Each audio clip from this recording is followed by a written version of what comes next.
BJP सांसद है मनोज तिवारी। मनोज तिवारी ने बागेश्वर धाम वाले बाबा धीरेन्द्र कृष्ण शास्त्री के हिंदू राष्ट्र वाले बयान का समर्थन किया।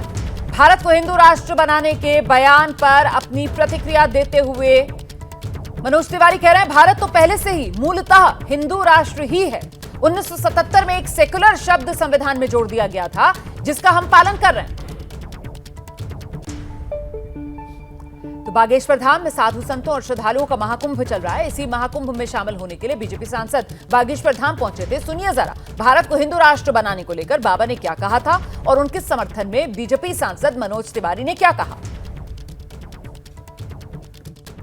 सीताराम सीताराम। भारत हिंदू राष्ट्र की, भारत हिंदू राष्ट्र की।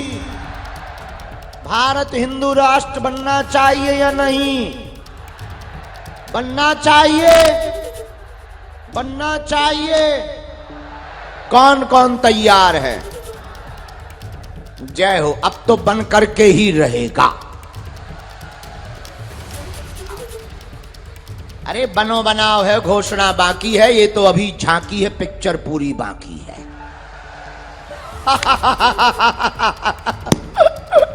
कितना बढ़िया बन गया है ये तो कथा। ये लोग कहते थे ये बाबा क्या कर रहा है, उनको बता दें ये तो अभी बागेश्वर धाम के पागलों की झांकी है, पूरी पिक्चर बाकी है और हिंदू राष्ट्र बना करके ही मानेंगे। मूलतः हिंदू राष्ट्र है।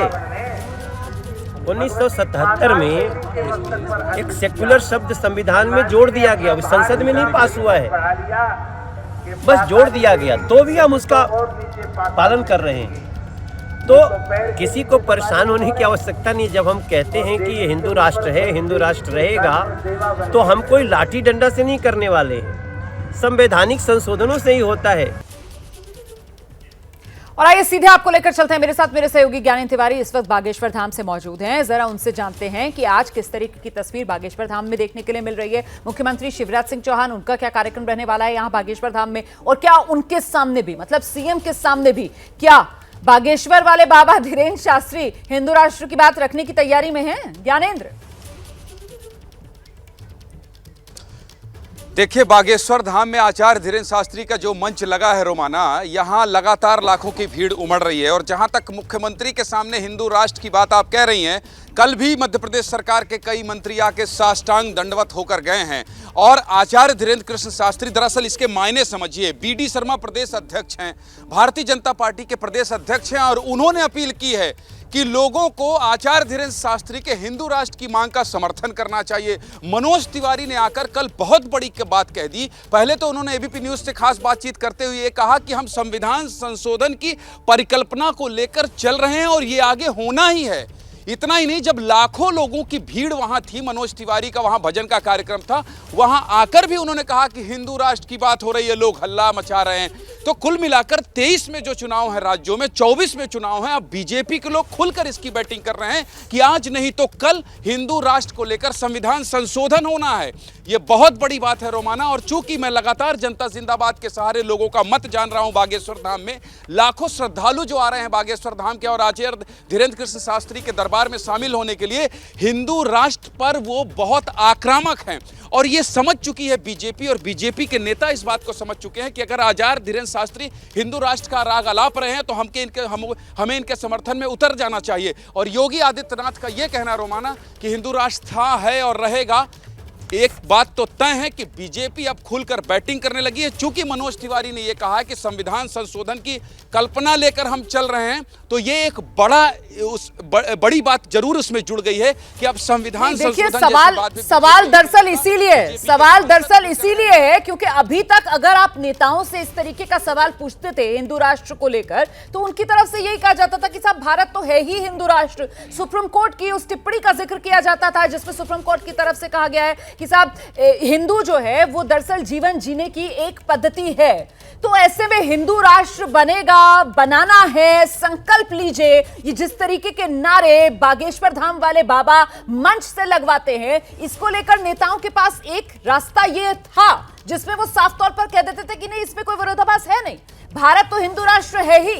लेकिन अब जिस तरीके से बीजेपी सांसद मनोज तिवारी की तरफ से कहीं ना कहीं संविधान और संविधान में संशोधन का जिक्र कर दिया गया है, उसके बाद क्या ये चर्चा एक अलग दिशा में जाती हुई और विस्तार लेती हुई नजर आएगी राजनीतिक तौर पर?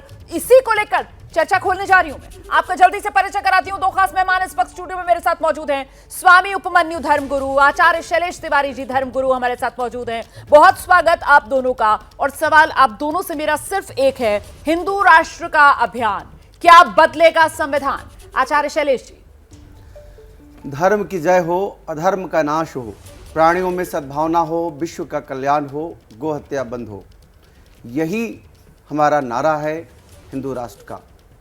आज ज़रूरत है, क्या ज़रूरत है? आप देख रही हैं झारखंड के पलामू में महाशिवरात्रि के पावन अवसर पर लोग शिवरात्रि नहीं मना पा रहे हैं, झांकियाँ वहाँ नहीं निकाल पा रहे हैं, वहाँ पर बम फोड़े जा रहे हैं। इसलिए ज़रूरत है हिंदू राष्ट्र की। हम सनातन धर्म में पशु पक्षी देवता मानते हैं, पशु पक्षी को देवता मानते हैं, पत्थर को भी देवता मानते हैं, हम लोग प्रकृति को देवता मानते हैं, हम लोग पेड़ पौधे को देवता मानते हैं, चींटियों को हम लोग दाना देते हैं। और आपने अभी कुछ देर पहले बताया कि हरियाणा में घटना घट गई, क्यों ज़रूरत है हिंदू राष्ट्र? अभी जिस तरह गौ हत्याएँ हो रही है, वह गौ हत्या बंद हो जाएगा, गौ हत्या बंद होगा और मॉब लिंचिंग भी बंद होगा। मुस्लिम परिवार के लोग की मॉब लिंचिंग होती है, क्यों होती है?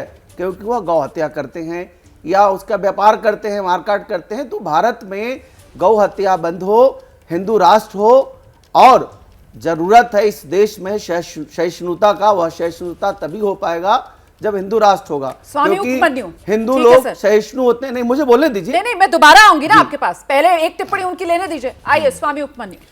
देखिए, हिंदू राष्ट्र बनना जरूरी है, क्योंकि जब हमारे 47 में बंटवारा हुआ था तो उसके पीछे आज भी एक ही लॉजिक था कि हिंदुओं को हिंदुओं के पास रहने दीजिए और मुसलमान जहाँ पे ज़्यादा हैं, बाहुल्य हैं, उनको मुसलमान को दे दो। बंटवारे का सबसे पहला नियम ही यही था, जो अंग्रेज़ों ने और मुस्लिम नेताओं ने और हमारे कांग्रेस भाइयों ने यही बंटवारे का केवल एक ही मूल सिद्धांत था कि मुस्लिम चाहते थे कि हमको हमारा राज मिले, उनको उनका राज मिल गया। फिर क्या हुआ कि कुछ ऐसे नेता हो गए कि जिनको राज करना था, जिनको संविधान से मतलब नहीं था। जवाहरलाल, जरा सा आपको बीच में रोक रही हूँ जवाहरलाल स्वामी जी, नेहरू, मैं आपको हाँ, जरा सा बीच में रोक रही हूँ, और वो इस वजह से रोक रही हूँ क्योंकि मुझे लगता है कि जरा संदर्भ सही रखने चाहिए हम लोगों को। नहीं, संदर्भ है, सर, यह हिंदू राष्ट्र का ही संदर्भ है। सुन तो लीजिए ना, अरे सुन तो लीजिए ना, चिल्लाने के लिए थोड़ी आए, चर्चा करने के लिए आए हैं। तो बात मेरी सुनेंगे आप, तभी तो आप जवाब देंगे। मेरा सवाल सुनिए ना, मेरा सवाल यह है, 1947 में भारत हिंदू राष्ट्र नहीं बना था। भारत 1947 में सर, यहाँ पर हर धर्म के लोग जो हैं वो स्वतंत्रता से रहने के लिए एकजुट आए थे। एक सेकंड, संविधान के तहत आए थे सर। पाकिस्तान की मांग हुई थी सर, पाकिस्तान की मांग हुई थी धर्म के आधार पर, पाकिस्तान की मांग धर्म के आधार पर, और जड़ ही वहीं पे है। गौ माता की पूजा होती है और हमारी जड़ ही वही है, पुरानी है, जड़ है। संस्कृति और 1000 वर्ष की नहीं है, 1200 वर्ष की नहीं है। सारे लोग रहते ही इसीलिए हैं। पुरानी है। यहाँ हिमालय भगवान को भी पूजा जाता है, यहाँ गौ माता को पूजा जाता है, गंगा मैया को पूजा जाता है। नहीं, इसलिए हमारी हिंदू संस्कृति यही है कि हमने सबको समाहित किया। सुने का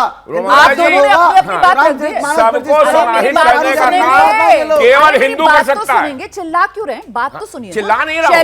शैलेश जी से मेरा सवाल, हमारी शैलेश जी, आपने झारखंड का जिक्र किया यहाँ पर, जी किया ना आपने झारखंड का जिक्र, आपने राजस्थान का जिक्र किया, आपने हरियाणा का जिक्र किया, आपने गौ हत्या और गौ रक्षकों का जिक्र किया। मेरा सवाल यह है सर कि यह कानून व्यवस्था जो है, इतना तो आप लोगों को भी जानकारी होगा, ये तो स्टेट का विषय है ना सर, तो ये तो राज्य सरकार कानून बना देगी। ये तो क्राइम है, अपराध का मामला है, इसमें हिंदू राष्ट्र नहीं बदला, क्योंकि हमारे संविधान में ऐसा है। हिंदू राष्ट्र होगा, मॉब लिंचिंग बंद होगा, दोनों लोगों को लाभ है, हिंदुओं को भी लाभ है, मुसलमानों को भी लाभ है।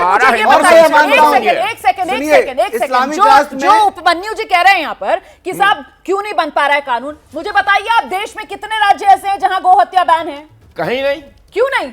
कितने राज्य ऐसे हैं जहां पर गौ हत्या बैन है? नॉर्थ ईस्ट के अंदर मेरी इस्लाम बात है। जैसे और आप ये तो करेंगे आप लोग इस्लामिक गलत कह रहे राष्ट्र हैं ना। बनाने मेरी के बात चक्कर में सुनिए दुनिया तो। पड़ी हुई है। मेरी आप बात देखिए सुनिए केरला तो। में कैसे हो कि रहा है, क्यों नहीं है? PFI ने क्या किया? क्योंकि आप हमारा पश्चिम लचीला बंगाल को कानून है। देखिए, पश्चिम बंगाल में हम एक दुर्गा मिनट। माता का विसर्जन करने में डरते हैं, वहां पर इस्लामिक राष्ट्र की स्थिति बनती जा रही है। नहीं, सर इसलिए ये तो जरूरत सर है, ये तो हिंदू आप राष्ट्र ये तो होने की सर जरूरत है। ये तो सर राजनीतिक बयान हो गया ना सर, ये तो बिल्कुल राजनीतिक बयान हो गया। तो अरे मतलब क्यों हिंदू राजनीतिक राष्ट्र बयान की देंगे मांग हम? कोई धार्मिक मांग नहीं है, राजनीतिक धार्मिक मांग मामला है। ही फिर है, तो हिंदू सर राष्ट्र फिर तो ना। सर जो हिंदू खालिस्तान संस्कृति है। सर फिर तो खालिस्तान धर्म का वाले जो मांग सनातन रहे है। हैं। भारत सनातन हिंदू धर्म है। संस्कृति का है या भारत सनातनियों का है, और यहाँ सब लोग रहे, शांति से रहे, सहिष्णुता से रहे, प्रेम से रोमाना रहे। जी, मैं लेकिन एक बात यह करना देश चाहता हूं, सिर्फ एक ऋषि बात। मुनियों का देश है। तो हिंदू मतलब राष्ट्र मतलब एक दोनों बात से आप करना दोनों से एक चाहता सवाल हूं पूछना कि चाहती हूं। हमारी स्वामी हिंदू उपमन्यु जी, संस्कृति जो है। स्वामी उपमन्यु जी, तो फिर क्या आप ये मांग कर रहे हैं कि संविधान बदला जाना चाहिए? हाँ, संविधान में परिवर्तन हुआ, कुछ अरे नहीं पहले वो होगा। बोलने फिर आपके पास आऊंगी, जी। एक एक करके बोलेंगे दोनों। संविधान में बगैर परिवर्तन कुछ नहीं होगा। क्या हम लोग बदलाव कितना चाहते हैं चिल्ला रहे संविधान में, बताइए हैं? क्या बदलाव चाहते हैं? सिर्फ ये हाँ। भाई देखिए, हाँ। हम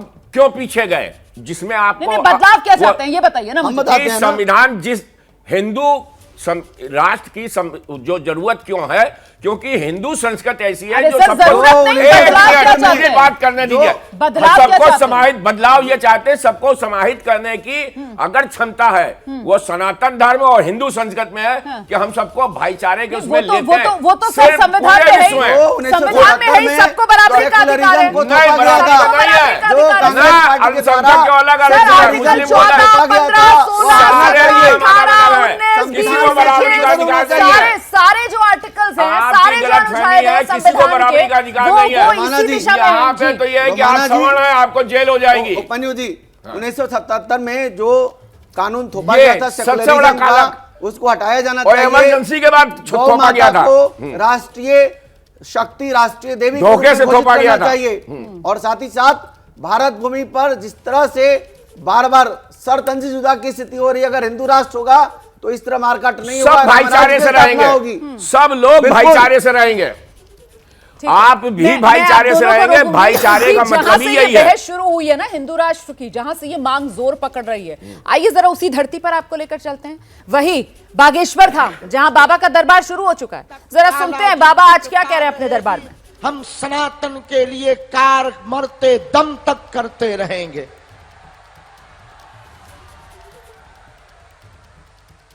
और मेरे पागलों, अब तुम्हें गुनिया, तांत्रिक, ओझा, इनके चक्करों में आज के बाद पड़ने की आवश्यकता नहीं है।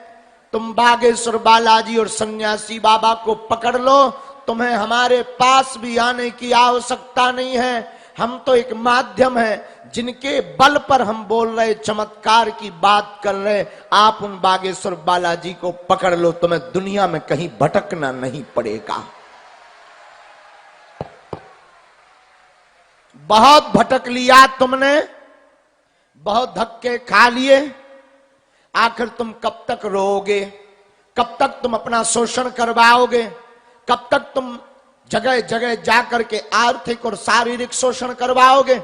याद रखना, इस दुनिया में अगर तुम्हारी जिंदगी में संकट है तो बागेश्वर बालाजी संकट मोचन है। सन्यासी बाबा और बागेश्वर बालाजी, जिनकी कृपा से मेरे पागलों बागेश्वर धाम पर लाखों करोड़ों लोग प्रतिदिन आते हैं और झोली खाली लेकर आते हैं और झोली भरकर लेकर जाते हैं। तुम भी झोली भरकर लेकर जाओगे? क्या तुम चाहते हो कि अब तुम्हारी आंखों में आंसू ना रहे? क्या तुम चाहते हो कि अब तुम्हें भटकना ना पड़े?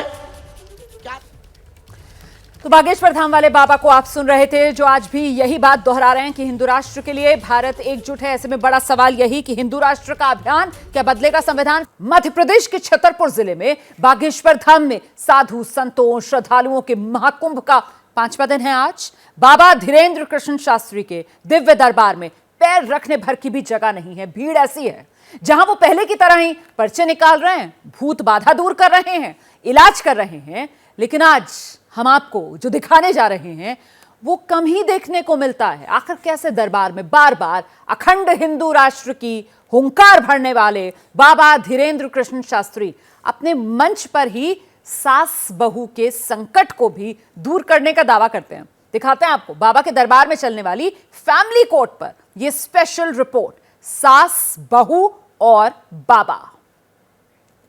अरे बताओ, 4-5 लाख लोग इतने धीरे।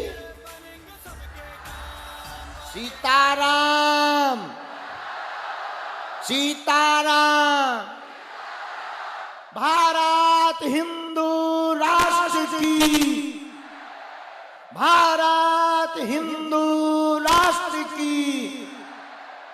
भारत हिंदू राष्ट्र बनना चाहिए या नहीं? बनना चाहिए, बनना चाहिए।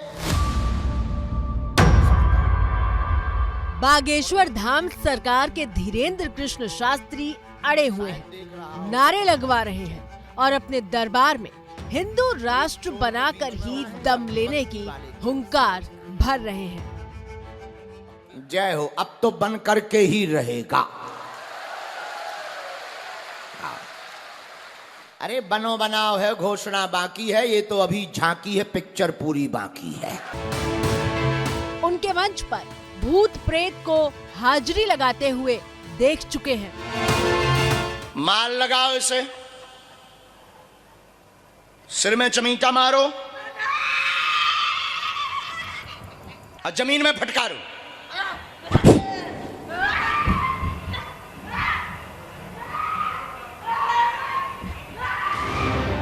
बिना मेडिकल की पढ़ाई किए लोगों की गंभीर से गंभीर बीमारी को पकड़ते हुए देख चुके हैं। आपकी सिर में समस्या है, नस में तड़कन बनती है। हाँ ना तो बोल सकते। सिर में तड़कन है, नस में दिक्कत बनती है। डॉक्टर ने माइग्रेन नाम दिया है। डॉक्टर ने माइग्रेन नाम दिया है। सिर पे बोझ बन जाता, कोई काम नहीं कर पाती हैं। विगत 8 साल से परेशान है। लेकिन आज देखिए कि बागेश्वर धाम वाले बाबा कैसे चुटकियों में सास बहू वाले संकट का निपटारा कर देते हैं। टीवी स्क्रीन पर नीले रंग की साड़ी पहनकर बाबा बागेश्वर के सामने बैठी ये महिला 22 बार धाम आ चुकी थी, लेकिन एक बार भी धीरेन्द्र शास्त्री से मुलाकात नहीं हुई थी। और इस बार भी महिला जब नाउम्मीद होकर बागेश्वर धाम से वापस लौट रही थी तो बुलावा आ गया। पेशी कर ले हो? हम तो अभी कर रहे हैं, 22 दफे आ चुके। मिल नहीं पाई आज तक? आपसे नहीं मिल पाए, लेकिन आपने हमें रोड के ऊपर से बुला ला आज महाराज जी। ये सुन लो भैया, 22 बार आ चुकी हैं, आज तक मिल नहीं पाई, लेकिन रोड के उस पार थी और बालाजी ने लीला कर दी। हाथ में माइक पकड़े महिला जब बोलना शुरू करती है तो पता चलता है कि वो एक पीड़ित सास के तौर पर अपनी बहू से परेशान होकर समाधान के लिए दरबार में पहुंची है। महाराज जी बहुत परेशान हैं। क्या हो गया है? बहू से, लड़का से, जब हम यहाँ से आए, जब हमारे बहू लड़का चले गए, 4 महीना में वापस आए। कहाँ गए थे? यहाँ ललितपुर में थे, अलग रहते थे। आप क्या चाहती हैं? हम तो जो चाहते हैं, अकेला एक लड़का है, ठीक से रहे। हाँ ठीक। और कुछ? हम बहुत परेशान है, बहू भी परेशान करती। परेशानी सुनने के बाद धीरेन्द्र कृष्ण शास्त्री पर्चा पढ़ना शुरू कर देते हैं और संकट का समाधान भी बता देते हैं। लड़ाई का कारण बहू है, वह बुद्धि खराब कर देती आपके बेटे की, वही उपद्रव मचाता है। अलग होना चाहते हैं, लेकिन सामंजस्य बना रहेगा। आप कुछ भी मत बोलना। वो धन किसी अन्य जगह भेजना चाहती है। कारण समझ गई? धन का रुपया समझ गई? उतने ना पहुंचे जाओ आशीर्वाद। जी हमारा लड़का हमारे अच्छे से रहे। बिल्कुल। चलो बस बस, जाओ, जय जय हो जाए। ये महिला सिकंदराबाद से अपने बच्चे के साथ धीरेन्द्र कृष्ण शास्त्री के दरबार में पहुंची थी। मसला वही था, सास बहू का झंझट। सवाल सुनने के बाद जब धीरेन्द्र शास्त्री पर्चा पढ़ते हैं तो संकट सुलझाने के लिए बहू को शांत रहने की नसीहत देते हैं। सास ससुर से आप रात नहीं कि आपसे सास ससुर परेशान रहा? शायद वो लोग परेशान हैं। अच्छा, हमें लगा कि आप पर आती हूँ उनसे। आपके घर में उपद्रव मचा रहता है, माइक लीजिए, क्या यही लिखा? हाँ जी। आपके घर में उपद्रव मचा रहता, क्लेश रहता, परेशान रहते हैं। 2019 से ज़्यादा बढ़ गया है आपका क्लेश। सास ससुर से जॉब कृपा हो जाएगी, बुद्धि अपनी शांत रखें, एक्स्ट्रा बोले ना, जॉब लग जाएगी सो अपने आप क्लेश शांत हो जाए, आशीर्वाद है। कारण भी हमने बता दो, निवारण भी बता दो, आप चुप रहो, उनका काम है, उनकी वृत्ति, वो पहले से ही ऐसे। बागेश्वर धाम सरकार के पीठाधीश्वर धीरेन्द्र कृष्ण शास्त्री के सास बहू वाले एपिसोड की क्लिप को खंगालना शुरू किया तो पता चला कि उनके दरबार में पहुंचने वाले ऐसे लोगों की संख्या बहुत ज्यादा है। अब टीवी स्क्रीन पर अगली तस्वीर देखिए, जहां एक ससुर अपनी बहू के आतंक से परेशान होकर बाबा से समाधान मांगने पहुंचा था। बालक की मिसेज से परेशान है। क्या नाम है? रिंकी बालक का नाम महेश। नजदीक आओ। आपके इसमें 2 प्रश्न आए हैं। तबीयत ठीक नहीं, घर पर रहती, हालत विचित्र रहती है। माइक से हाँ या ना तो बोलो। हाँ। हालत विचित्र रहती, बहू उपद्रव मचाती है, घर में कलेश मचाती है, घर में कलेश मचाती है, वह सबको अपने बस में करना चाहती है, अपने अनुसार चलाना चाहती। बीच में कई बार उसने टोटका भी किया, मायके के घमंड में है। बालाजी कृपा करेंगे, रिंकी की बुद्धि शुद्ध होगी, सुधरेगी, सामंजस्य बनेगा, कलेश शांत होगा, आशीर्वाद है। 26 साल की उम्र में लोगों के घरों में सास बहू का संकट सुलझाने वाले धीरेन्द्र कृष्ण शास्त्री सिर्फ पर्चा नहीं पढ़ते और सिर्फ क्लेश को मिटाने का उपाय नहीं बताते, बल्कि इसी दौरान वो बेहद हल्के अंदाज में सास बहू का कोई किस्सा सुनाकर माहौल को हल्का भी कर देते हैं। और ऐसा ही एक किस्सा है इलायची वाला। नाम क्या कहना, इस पर विचार करना बहुत जरूरी है। नाम वरना कई बार खतरा बन जाता है। एक बार एक बहू रहती थी घर में, बहू रहती थी घर में। गड़बड़ का हो गई कि ससुर जी जा रहे थे मार्केट, बोले पिताजी इलायची खत्म हो गई, इलायची ले आना। ससुर नाराज हो गया, चुप, 4 दिन आए नहीं हुआ, अपनी सासू माँ का नाम लेती है। बहू बोली सॉरी। 2, 4, 10 दिन बाद फिर से इलायची खत्म हो गई। अब इलायची तो कह नहीं सकते, तो पिताजी फिर ससुर जी जाने लगे मार्केट, बोले ससुर जी एक बात सुनो, हाँ सासू माँ खत्म हो गई। ससुर जी बोले, ससुर जी को हार्ट अटैक आ गया, गिर पड़े वे। बहू ने पानी को खींचा मारो, पिताजी उठो। ससुर जी बोले हमारी घर भाई 35 साल संगे रहे, जोले भीतर से हाथी खड़ी बा, मोटी हुई है सास, भीतर से खड़ी, पप्पू के पापा का होगो। अब तो और डरा गो, बोले भूत के हकीकत। बहू बोली यहाँ रियल। तो बोले तूने बोला क्योंकि इलायची खत्म हो गई। बोले आपने ही तो कहा था कि सासू माँ का नाम ना लो, तो हमने सीधा कह दिया सासू माँ डेड। बाबा ऐसे उपाय बताने की बात भी करते हैं जिसके बाद हर किसी के घर के क्लेश मिट जाते हैं। वो 5 उपाय क्या हैं, खुद बाबा से ही सुन लीजिए। माताएं ये जरूर ध्यान से सुने। आप अपने घर में शांति चाहती, पति का माथा गर्म रहता, पति आपको गाली बकता, हम आपको बढ़िया वशीकरण मंत्र बता रहे। कौन कौन माता जी चाहती वशीकरण मंत्र बताएं महाराज? पति को कौन कौन वश में करना चाहती बताओ। पहला उपाय, आप अपनी रसोई में बिना नहाए प्रवेश मत करो। दूसरा सूत्र, रसोई घर में चप्पल लेकर के मत जाइए। तीसरा सूत्र, रसोई घर में जूठन मत डालिए। चौथा सूत्र, जो रसोई बने वो भगवान का नाम लेकर के बनाइए और रसोई का पहली थाली अपने घर के मंदिर के ठाकुर को प्रसाद लगाइए। और महाराज उस थाली का प्रसाद घर में जितने सदस्य रहते हैं तब सबको थोड़ा थोड़ा बांट करके खिलाइए। हम दावे के साथ कहते कि आपके घर में सबकी बुद्धि शुद्ध रहेगी।